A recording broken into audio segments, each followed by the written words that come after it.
Hi everyone. So here's just a really quick video to help you find brushes. So particularly in tutorial 7, if you're working from home and you've gone looking for some brush tools to use, especially in step 10, where it says now select a bold color and use the brush tool, brackets a natural brush such as stipple, um, to paint the face. Yeah, so you're going to struggle to find that brush at home at the moment. And that's just because Photoshop has done a recent update. So to get those brushes back, what we need to do is to click on the brush tool. Now, just to confirm that you haven't got that natural brush folder, you're going to, so click on the brush tool, come up into this top menu and hit that tiny little drop down arrow.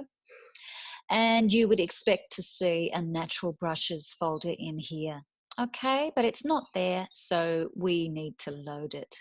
So to do that, we're going to go over to Window in the very top menu and go down to Brushes. And then we're going to just use that little hamburger menu and drop down to where it says Legacy Brushes.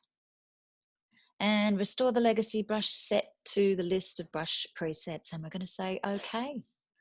All right, so legacy brush is there. If we click on that tiny left arrow, that opens all of these folders. And there you'll see is the natural brushes folder. Click that to open it.